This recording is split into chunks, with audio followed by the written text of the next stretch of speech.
Bonjour, c'est un plaisir de vous retrouver. C'est un plaisir d'autant plus grand car en théorie, je suis censé vous présenter mes vœux. Bonne année. Et puis même, si j'ose, je dirais bonne santé. Alors j'aime pas vraiment ça, non, parce qu'il y a un petit côté pensée magique. Tu vois, imaginons, si ton année 2015, elle n'a pas été géniale, hein, en termes d'année, en termes de santé, il n'y a pas de raison que la de 2016 soit meilleure. Je veux dire, c'est un petit côté, je tire les dés, puis c'est au hasard. Ah, tiens, je te souhaite une bonne année, je te souhaite une bonne santé. Alors plutôt que de souhaiter une bonne année et une bonne santé, on ne va pas y passer des minutes. J'ai plutôt envie de vous donner les moyens, toujours pareil, d'acquérir une bonne santé. Parce que c'est vrai qu'on nous a présenté le monde comme étant le fruit d'un aléatoire, d'une espèce de coup de dé, hein, dans lequel on est complètement déresponsabilisé, on est démissionnaire total de notre santé, de nos choix de vie, et ça se passe. Alors de temps en temps c'est faste, de temps en temps c'est néfaste, et puis tout ce qu'on peut faire c'est te souhaiter une bonne année, un soir, à minuit, alors que tu devrais être couché, en train de boire un mauvais champagne fait d'assemblage de vins dont tu ne sais pas d'où ils viennent, hein, et ça c'est censé apporter la bonne santé. Non, la bonne santé et la bonne année en tant que telle, bah, c'est pas le fruit d'un aléatoire. C'est le fruit, premièrement, de la connaissance et deuxièmement, de la capacité individuelle à faire des choix. C'est-à-dire qu'une fois qu'on a la connaissance des paramètres, des lois biologiques qui président, bah, des lois même plus globales, pas que biologiques, mais des lois qui président bah, au fonctionnement de la vie sur cette planète, et à partir du moment bah, où on choisit de suivre ces lois, parce qu'on a compris que de toute façon, si on ne les suit pas, on va se prendre le mur. Donc, il n'y a pas lieu d'être insurgé contre ces lois, parce que de toute façon, ces lois, elles s'imposent à nous, de toute manière. Ce ne sont pas des lois humaines. Vous savez, les lois humaines, on peut manifester contre, mais là, ce ne sont pas des lois humaines. Elles s'imposent à nous, et aujourd'hui, on va le voir particulièrement. Une fois qu'on a compris ça, eh ben, on y va, et notre année, elle est effectivement bonne. Alors, je ne vous souhaite pas une bonne année 2016. Hein, ça serait complètement ridicule de vous la souhaiter. Par contre, je vais faire en sorte, toute cette année, je m'y engage, comme je l'ai fait depuis maintenant pratiquement 5 ans. On va fêter les 5 ans, le 14 février, là, à Paris. Pour ceux qui seront en stage, ça sera les 5 ans, de la première vidéo qui se passait à Chiang Mai. Eh ben, je vais vous donner les moyens, je vais espérer. En tout cas, je vais faire ma possibilité, je vais faire tout ce qui est dans mon possible pour vous donner les moyens d'aller vers une bonne année. Et alors aujourd'hui, j'avais envie, puisqu'on commence, il fallait un petit sujet qui accroche en plus, hein, le petit titre qui attire l'œil. En finir avec la candidose. Vous avez peut-être entendu parler de la candidose, vous avez peut-être croisé pas mal de gens qui vous disaient ah, moi j'ai eu une candidose avec des symptômes extrêmement divers hein, qui peuvent aller principalement de troubles, fatigue chronique, brouillard mental, dépression, tous les troubles de la sphère dite cognitive ou psychique, à des phénomènes d'allergie, de boutons, de champignons qui apparaissent un peu partout et on te dit voilà j'ai attrapé un candidat et la question qui revient le plus souvent, c'est qu'est-ce qu'il faut que je fasse pour me débarrasser de mes candidats?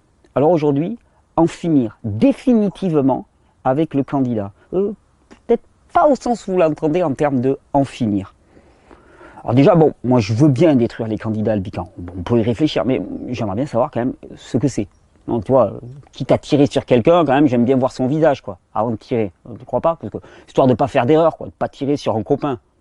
Même sur un ennemi, il ne faut pas tirer, mais bon, on ne va pas tirer sur un copain. Ok, alors c'est quoi le candidat albican? Le candidat albican, c'est une levure.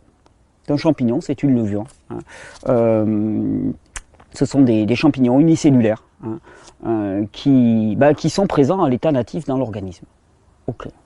Ce sont des champignons unicellulaires. Et qu'est-ce qu'ils font ces champignons unicellulaires? À quoi ils peuvent servir?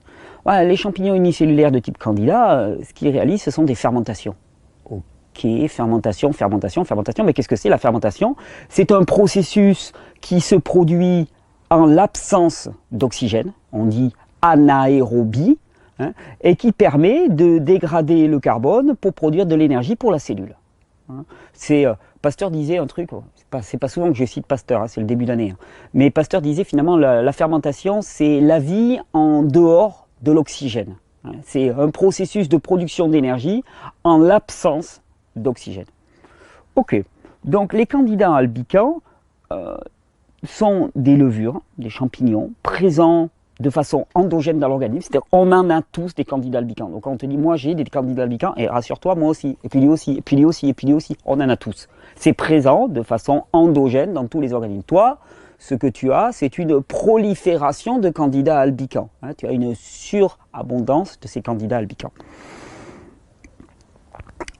Alors à quoi servent les champignons?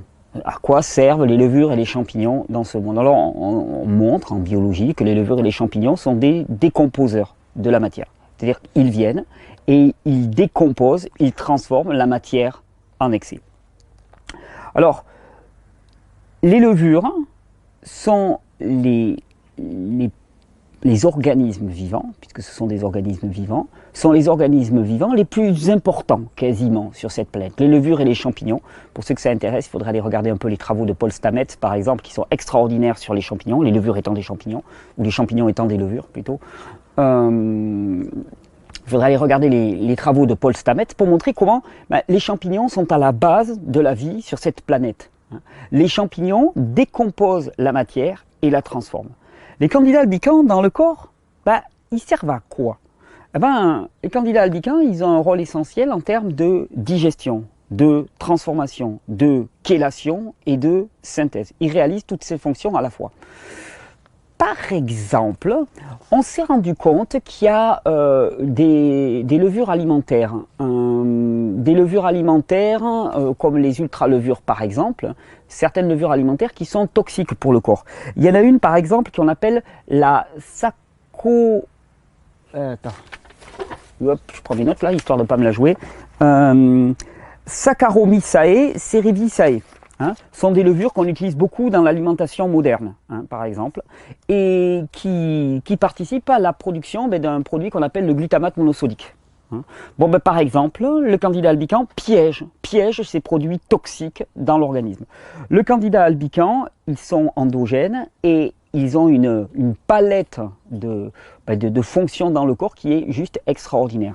Je vous dis, ils chélatent, c'est-à-dire qu'ils s'acoquinent, ils s'approprient des produits toxiques qui pourraient être dans notre organisme pour les transformer, parce que tout organisme vivant, et une levure c'est un organisme vivant, tout organisme vivant consomme des produits et rejette des produits qu'on appelle des métabolites. Les candidats albicans, ils n'échappent pas à la règle et ils vont consommer des produits et rejeter des métabolites. On se rend compte que les candidats albicans, par exemple, ils consomment énormément de fer, oui, mais pas n'importe quel fer, pas du fer biodisponible issu du règne végétal, mais tout le fer en excès qu'on apporte sous forme de complément. Ça fait exploser les populations de candidats albicans.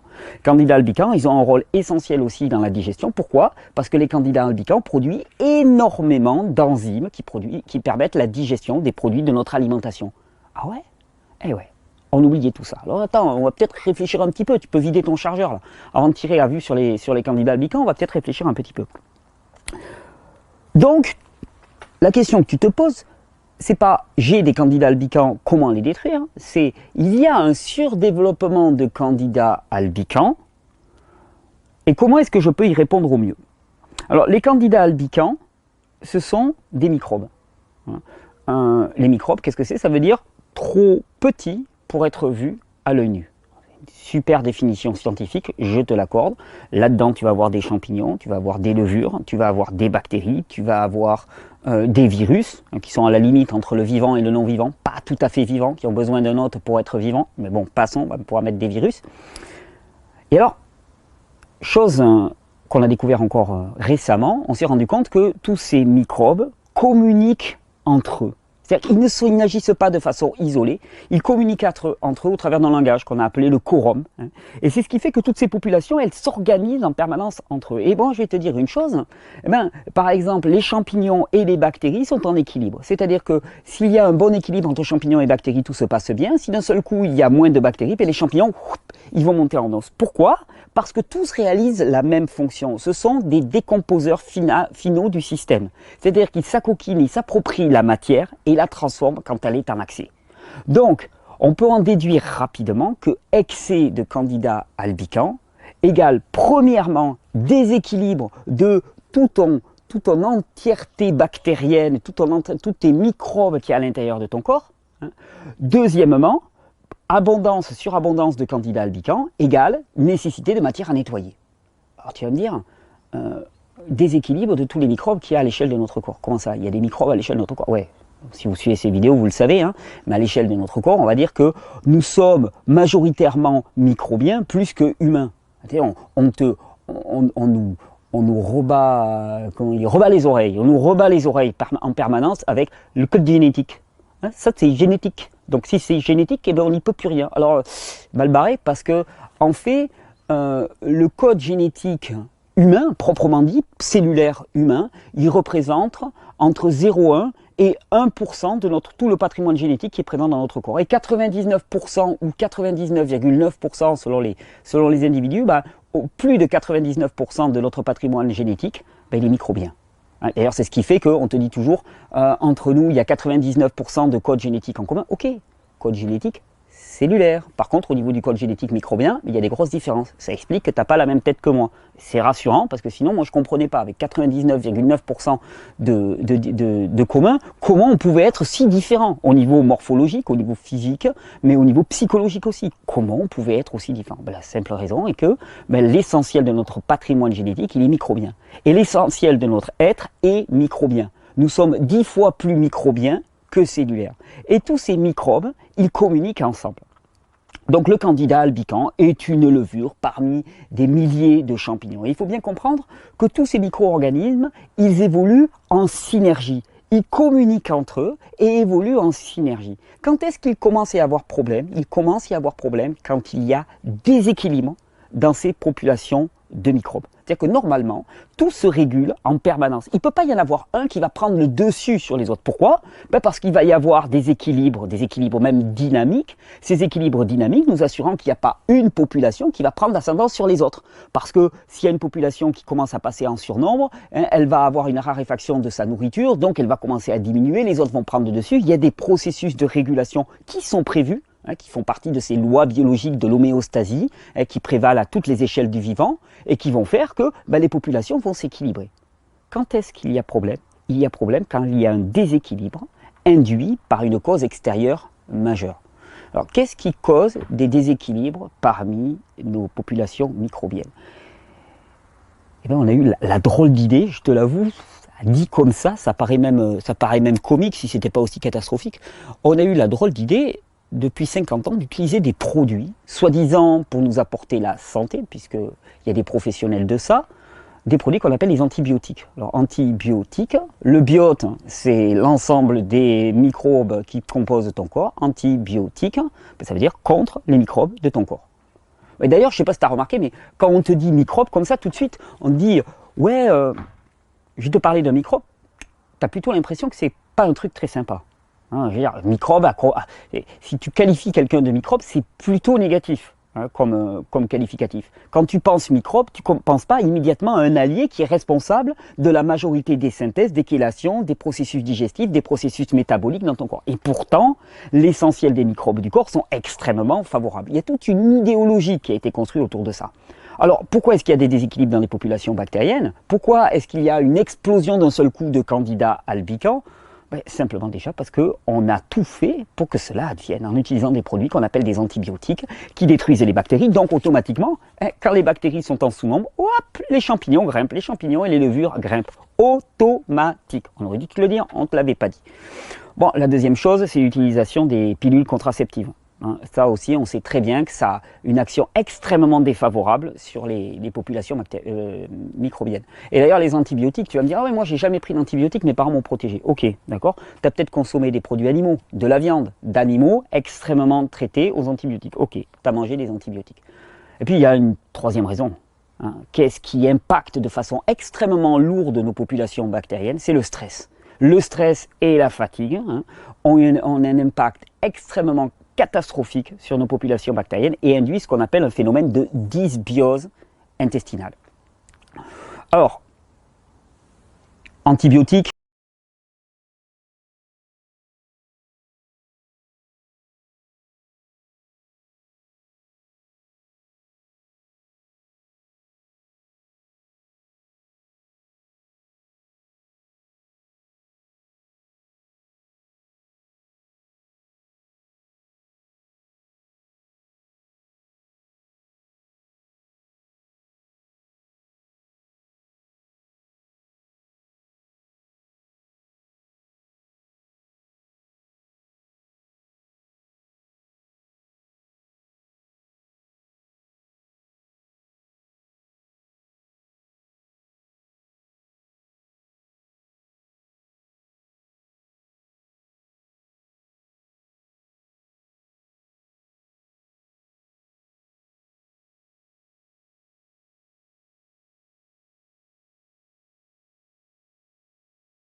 Ça va se traduire aussi par une inflammation du tube digestif. La candidose conduit à l'hyperperméabilité intestinale et à tous les troubles digestifs. Dites-vous, toutes les personnes qui ont du Crohn, IBS, inflammation des intestins, les intestins irritables, je ne sais plus comment on dit en français, Irritable Bowel Syndrome. Tous les gens qui ont des colites à répétition, des gastrites à répétition, dites-vous que les candidats albicans sont là, ils sont présents. D'ailleurs, c'est marrant, quand j'ai oublié une chose qui était intéressante, les candidats albicans, par exemple, quand je parlais de ce qu'ils faisaient dans l'organisme, l'intérêt qu'ils avaient pour l'organisme, par exemple, on s'est rendu compte que les candidats albicans sont les premiers prédateurs d'un petit animal qu'on appelle l'hélicobactère, qui est une bactérie qu'on appelle Helicobacter pylori, qui est une bactérie qui est réputée actuellement comme extrêmement dangereuse pour notre estomac. On pourrait y revenir sur l'Helicobacter pylori, elle apparaît parce qu'il y a des conditions qui sont favorables à son apparition. Le candida albicans, c'est ce qui régule les populations d'Helicobacter pylori. Donc tu as une explosion d'Helicobacter pylori, tu vas avoir une explosion de candida en même temps. Donc je vous disais, candidose, ça va donner une espèce de brouillard mental, ça va donner des troubles neuropsychiques, ça va donner des phénomènes d'acidification au niveau du tube digestif, acidification à l'échelle de tout le corps. Par contre, il faut comprendre que la candidose, elle peut d'abord être au niveau des intestins. Oula, il commence à pleuvoir, bon, j'espère que ça va passer avec la caméra. Elle peut être simplement au niveau des intestins, et puis quand la barrière intestinale commence à devenir poreuse, et bien la candidose, elle devient systémique et ça rentre à l'intérieur de tout le corps. D'ailleurs, je ne sais pas si vous avez remarqué, mais vous avez certaines personnes, vous vous approchez d'elles, et puis, même pas la laine, c'est le corps tout entier qui sent mauvais. J'ai expérimenté ça il y a quelques temps. C'est le corps tout entier qui sent mauvais. Pourquoi? Ça sent les bactéries, ça sent les champignons, ça sent toutes les matières en putréfaction, et le corps est envahi de champignons et de bactéries. Pourquoi? Parce qu'il y a énormément de produits toxiques qui sont stagnants dans le corps, et qu'il s'agit de résoudre ça. Alors on va résoudre et en finir avec la candidose. Quand c'est qu'on s'occupe de détruire ces petits machins qui nous embêtent et qui nous détruisent la vie. Alors, j'avais envie de dire une chose à ce sujet-là. Par exemple, il y a des produits que j'ai trouvés sur de nombreux blogs, même en France. Il y a tous les spécialistes de la naturopathie qui te conseillent. Il y en a un qui s'appelle Candida Cell Suppressor, ou qui s'appelle Candida Solution, ou qui s'appelle Lufénuron, et qui est censé, alors c'est un produit qui contient un antichitine, donc qui détruit la paroi extérieure des candidats albicans, et qui est censé détruire systématiquement les candidats albicans. Et on te dit, génial, c'est la fin de la candidose.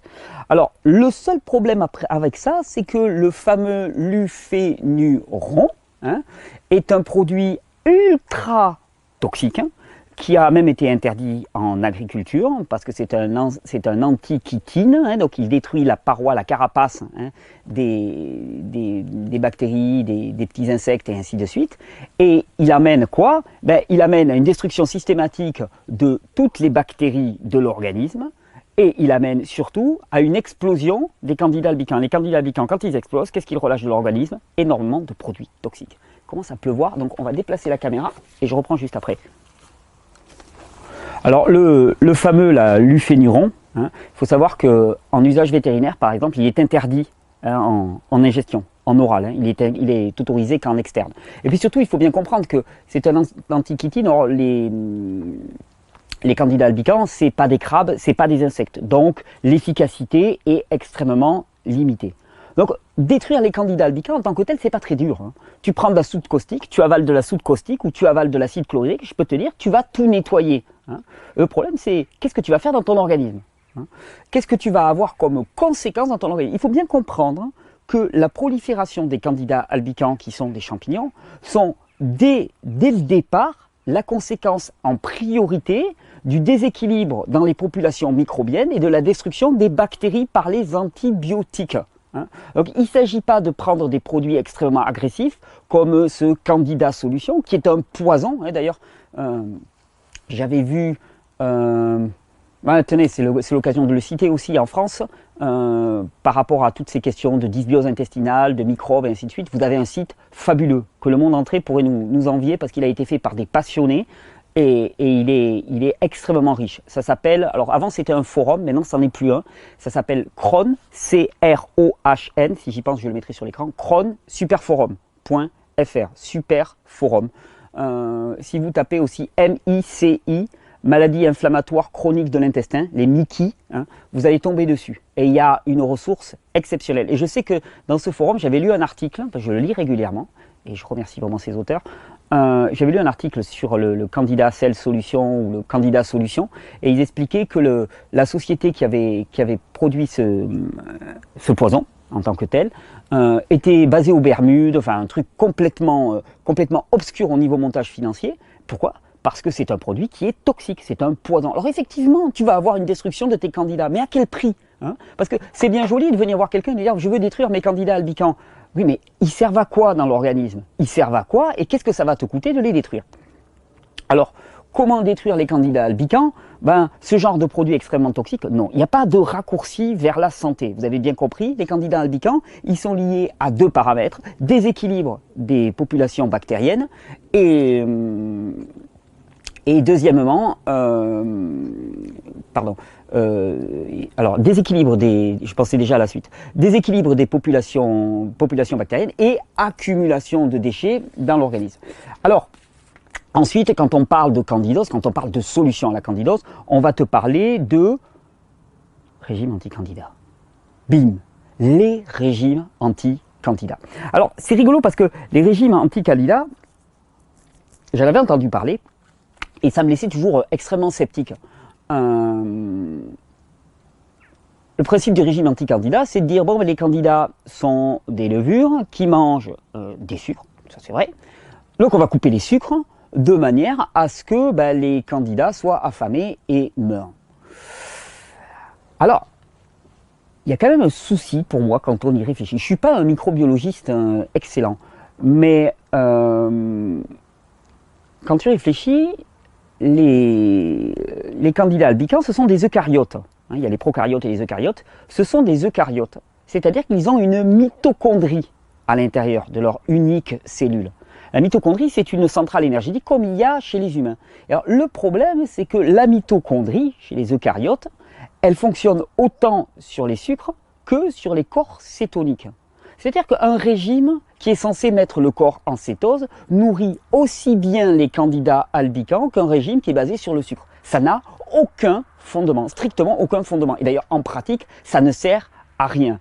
Si tu raréfies l'alimentation sucrée des candidats albicans, pendant un temps, tu vas peut-être avoir une diminution, le temps qu'ils passent sur l'autre carburant, ils vont passer sur l'autre carburant. De la même manière que toi, quand tu jeûnes, au début, tu consommes du sucre, tu consommes le sucre qu'il y a dans ton sang, c'est le plus évident, c'est le plus naturel pour l'être humain. Et puis au bout d'un moment, quand il n'y a plus de sucre, hop, il va y avoir un petit moment difficile, c'est le passage des 2 jours à peu près en jeûne, c'est ce que vivent les populations des candidats albicans. Puis après, qu'est-ce qui se passe? Hop, ils basculent. Et il fonctionne sur les corps cétoniques. Donc le régime anti-candidat ne fonctionne pas. Alors on te dit oui, non mais il faut supprimer les sucres. Alors c'est rigolo parce que je suis tombé sur pas mal d'études. Par exemple, moi tu vois, les candidats albicans sont des champignons. Je me suis dit tiens, il y a des substances dans notre alimentation qui sont quand même dites antifongiques. Par exemple le miel. Alors le miel, on va s'accorder, c'est du pur sucre. Il n'y a pas plus pur sucre que le miel. Ok, j'ai regardé des études, il y a énormément d'études qui prouvent l'activité anti-candidat du miel. Un antifongique, un régulateur fongique. Donc le régime anti-candidat sans sucre ne marche pas. Ben non, il marche d'autant moins que je vais te dire ce qui se passe. Il marche d'autant moins que, il faut bien comprendre que la candidose est liée à la dysbiose intestinale. La dysbiose intestinale est liée aux antibiotiques, aux pilules contraceptives, mais elle est liée aussi avant tout au stress. D'accord? Quand tu prives l'organisme d'une source alimentaire essentielle, c'est-à-dire que nous sommes faits pour manger des sucres, des lipides, des protéines, et on a besoin des 3 macronutriments. Quand tu lui supprimes une source, qu'est-ce que tu fais? Tu crées une situation de stress. Stress égale production d'adrénaline, production de cortisol, production d'acide dans le corps, acidification majeure, dysbiose intestinale qui va se renforcer. Donc les régimes anti-candidats ne marchent pas. Tu vas me dire, alors que faire? La multiplication du candidat est un symptôme.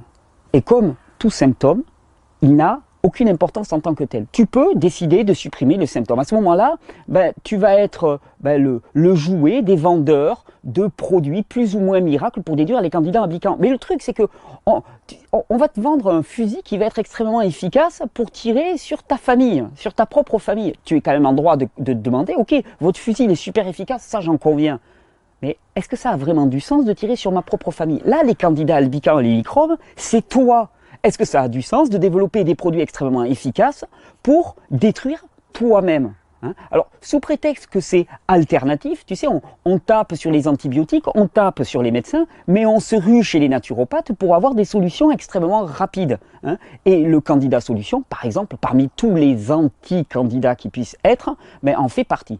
Anti-candidat, ça ne veut rien dire. Le candidat est un symptôme. C'est un symptôme de dysbiose, c'est un symptôme de stress, c'est un symptôme de déséquilibre de la flore intestinale et c'est un symptôme d'accumulation de déchets. Et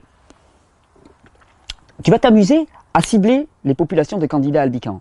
Tu as bien entendu que ces populations ont augmenté de façon majeure. Pourquoi? Parce que tu avais déjà détruit des bactéries et qu'il y a des équilibres dynamiques en permanence dans ton corps que personne ne sait mesurer. Alors moi je vais te dire, plutôt que de détruire les candidats albicans, je te propose une chose. Tu as un agent dans ton corps.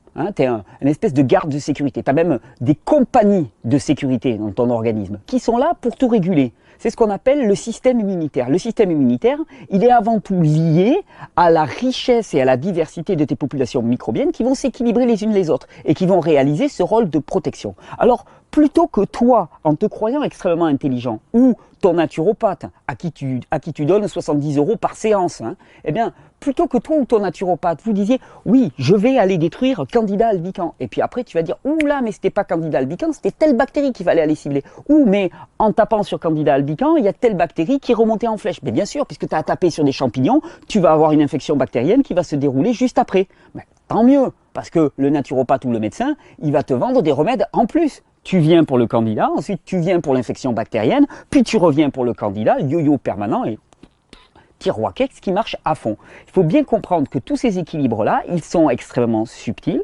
Personne ne les maîtrise, personne ne les connaît. Candida albicans, il y a encore 20 ans ou 30 ans, on ne savait même pas ce que c'était, d'accord? Et disons que le fait que nous soyons majoritairement microbiens, personne ne le savait encore il y a une trentaine d'années non plus. On était à fond dans les théories pasteuriennes. Donc on ne peut pas donner foi à des théories qui sont encore extrêmement lacunaires. Par contre, il y en a un, si on peut le personnifier comme ça, qui c'est? C'est ton système immunitaire. Alors, tu veux en finir définitivement avec la candidose? Ce que je vais te dire va peut-être pas être très rigolo. Non, parce que c'est beaucoup plus agréable d'imaginer qu'il va y avoir une pilule miracle qui va détruire toute la candidose. À la limite, même tu te dis un régime alimentaire, même extrêmement drastique, même très dur à suivre, à la rigueur, je peux. Oui, je vais te dire. Le candidat est le symptôme. Et le symptôme de quoi? D'un mode de vie, globalement. D'un épuisement du système immunitaire. Et qu'est-ce qu'il faut faire pour en sortir du candida albicans? Eh bien, il faut restaurer une fonction immunitaire adéquate. Parce que la fonction immunitaire, elle ne permet pas qu'il y ait un surdéveloppement anarchique comme ça. Alors ça veut dire quoi, prendre soin de son système immunitaire?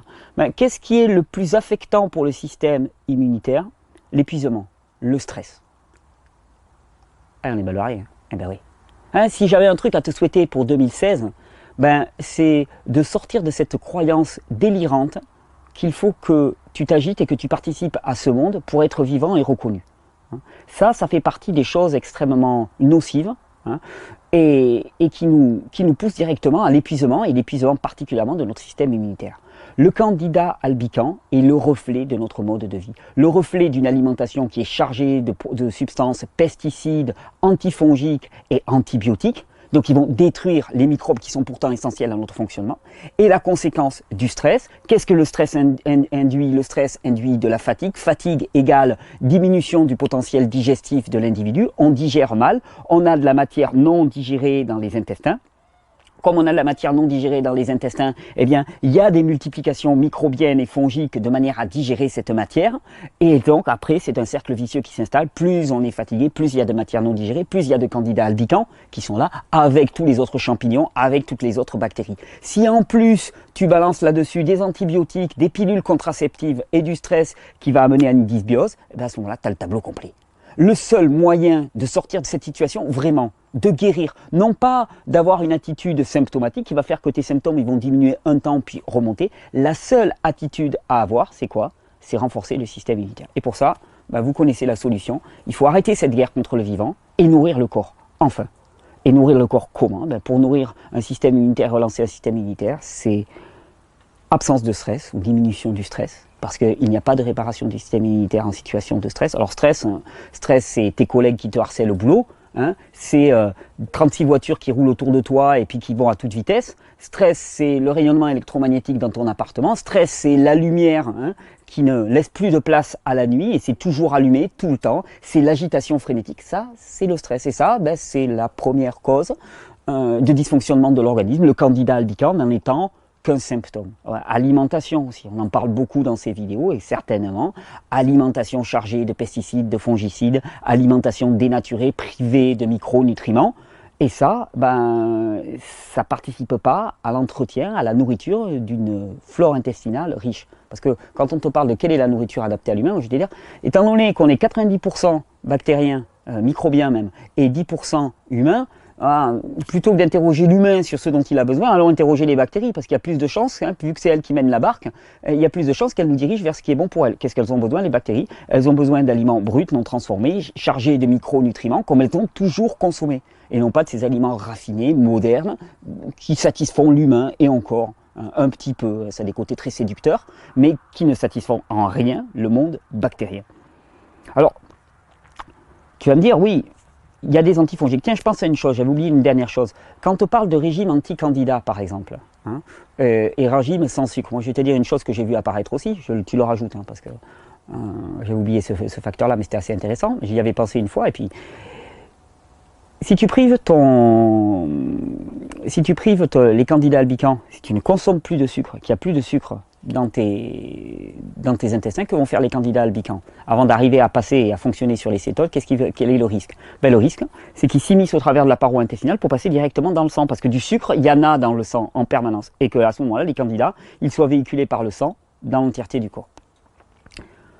Donc, en finir avec les candidats albicans, si c'était des vœux pour 2016, on est mal parti, parce que c'est pas rigolo ce que je vais annoncer. Non, il n'y a pas de pilule miracle. Non, il n'y a pas lieu de s'intéresser aux symptômes. Non, il n'y a pas d'autre choix que de changer de vie. Parce que cette vie nous conduit directement à la maladie et à la dégénérescence. Changer de vie sur le plan alimentaire, certainement. Donc, inclure une majorité de fruits et de légumes crus et ou cuits, mais crus en majorité pour avoir la majorité des micronutriments, poussés sur des terroirs riches et sains, non pollués par des pesticides et des fongicides, manger une vraie nourriture, des vrais aliments, non pas des trucs en barquette, en boîte, qui se conservent pendant des 6 mois, des 1 an, des 2 ans, mais une vraie nourriture adaptée à l'humain, simple, brute, non transformée, majoritairement des fruits et des légumes, et surtout changer de mode de vie au niveau du rythme de vie. Parce que être à l'intérieur, sédentaire, sous des néons, ça ne participe pas au fonctionnement du système nerveux, du système endocrinien et du système immunitaire. Notre système immunitaire a besoin de repos, de douceur, de soleil, d'une nourriture riche et abondante en micronutriments, et à partir de là, il se refait tout seul. Tu veux arrêter avec les candidats albicans, mais il n'y a pas de choix. Il faut changer de vie. Alors, c'est pour ça que je dis que ce n'est pas obligatoirement agréable à entendre, parce qu'on s'est dit, ouais, je vais pouvoir tout garder, puis juste changer de régime alimentaire. Pour certains, ça suffit, parce que c'était le facteur d'altération majeure de leur système immunitaire. Pour beaucoup, ça ne suffit pas, si la candidose est bien installée. Mais la candidose, il faut bien comprendre, c'est juste un symptôme. Un symptôme de ton épuisement, un symptôme de tout ton système immunitaire qui part complètement en lambeaux. Le problème, c'est que les candidats se sont installés, mais n'importe quoi d'autre peut s'installer. Alors, je ne crois pas qu'il y ait de plan B. Il y a un moment où il va falloir vraiment prendre sa responsabilité, et la responsabilité de ses choix. Notre mode de vie nous conduit à ces situations de candidose généralisée, nous conduit à ces situations dans lesquelles nous sommes juste remplis de déchets. Les besoins de 90% de ce qui nous compose ne sont pas satisfaits. Et ces 90%, ils commencent à taper sur la table et à se rappeler à nous. Il n'y a pas à se voiler la face, le monde microbien est en train de gagner. Je ne sais pas si vous le savez, mais on le dit peu. Actuellement, c'est un petit peu l'affolement. On n'a quasiment plus d'antibiotiques qui marchent. Il n'y a plus que 2 ou 3 antibiotiques qui marchent. Pourquoi? Parce que les microbes ont développé des résistances. Les microbes ont construit ce monde, ont construit la matière de ce monde, et c'est eux qui auront le dernier mot. Alors il y a un moment, il faut se dire, ok, est-ce que je vais dans le sens de ce qui me compose en majorité, ou est-ce que je continue à marcher aussi boulot, mené par le bout du nez par les fabricants de produits alimentaires, par les idéologues du mode de vie moderne? Est-ce que je change et est-ce que je décide enfin de nourrir ce qui est vivant en moi?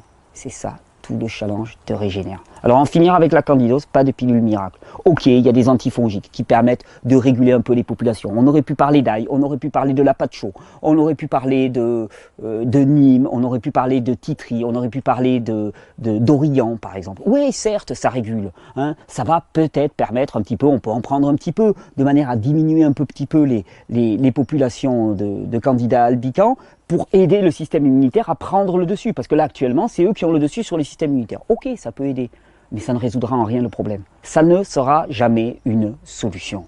Il y a un moment où il faut, à partir de la connaissance, prendre les décisions qui sont justes et aller vers la vie. Je vous souhaite une bonne année 2016. Avec ça, il n'y a plus moyen de tricher. Je vous souhaite une excellente année 2016 qui va nous voir les 5 ans de Régénère se fêter. Je suis ravi de vous retrouver d'ici un mois et quelques à Paris. Il y aura d'autres formations en mai, en septembre, peut-être à Bruxelles aussi, en octobre aussi. Tout est sur la page formation du site regener.org. Je suis ravi de vous retrouver pour que, munis de cette connaissance, on puisse faire des vrais choix, non pas des choix qui sont manipulés, non pas des choix qui sont orientés, mais des choix qui sont dans le sens de la vie. Changer de vie. Bonne régénération.